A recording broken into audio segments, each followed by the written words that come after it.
Welcome back to another edition of Andrew's basement snake keeping and reptile breeding.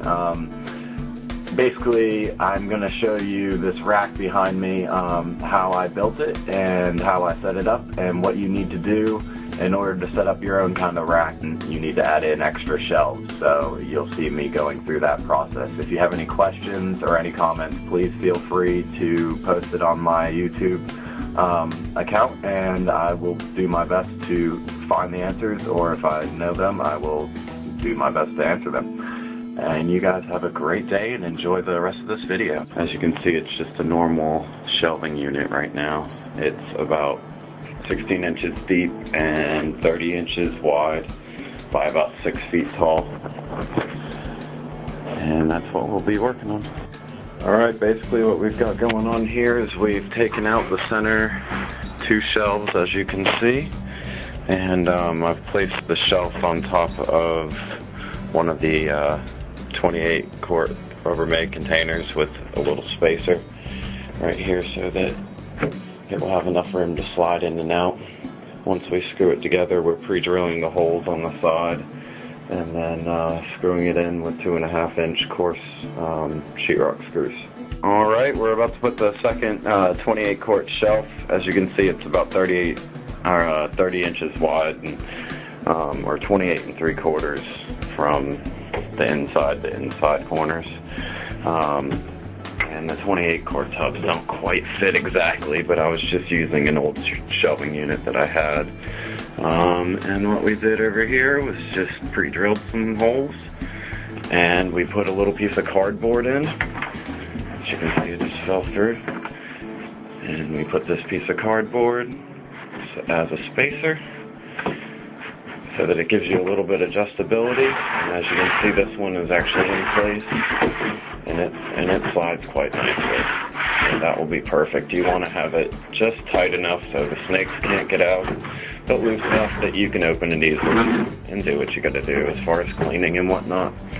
Alright, I'll give you an update in a few minutes. Hey guys, and we're back with I'm starting to finish it up on my rack. As you can see, these 28 quart tubs don't quite fit the distance. They're a little too wide. But I ran the heat tape back behind one side of them so I can push them all the way over to one side. And this part is laid down with just some aluminum tape, actual ducting tape, not duct tape. There's a difference between duct tape and duct tape with a T. And as you can see, each 28 quart tub, I've got that going down the side of it. I've got this last one. As you can see, it's still beside there. Put it back in. That one's a little tight, but the rest of them are pretty good. I've got that one reading temperature so I can see what it maxes out, where it maxes out. That happens to be the exact width I need. Just not the right length, but that's okay. We'll be able to put up top here. I'm gonna put 3 more shelves because it gave me perfect height to get 4 of the 28 quart tubs, and then I can go 4 high again for the 12 quart tubs exactly. I'm using 11-inch heat tape, as I talked about. But there's the top half set up, and then I've got it wired in over here.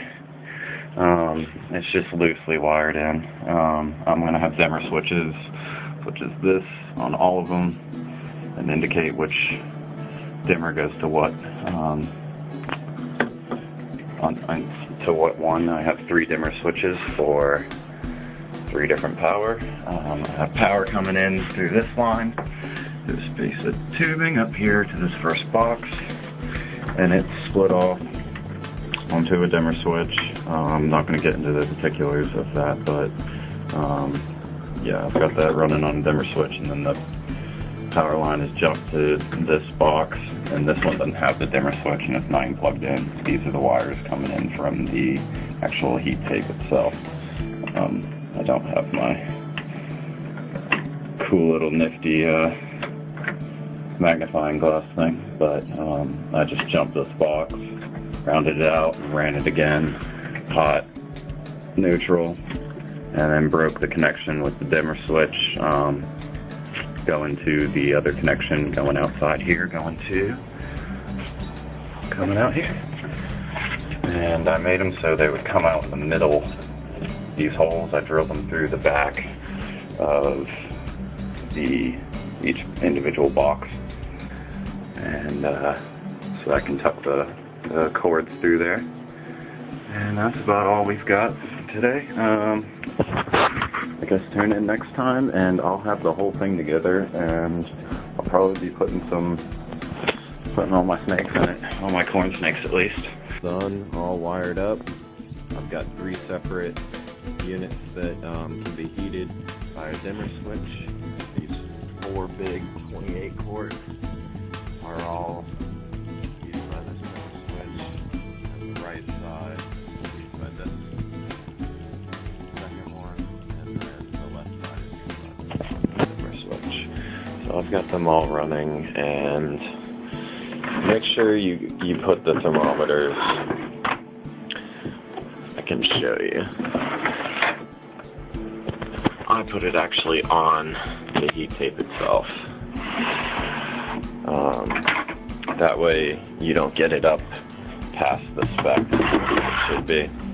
And then I also have these are the individual ones that are actually in the tank, so I know what the temperature is, which is almost 40 degrees Celsius, which is about 104 for that heat strip, and then inside the tanks it's running in the 80s. So that's about it. I'm about to make another incubator, so I guess tune in for that.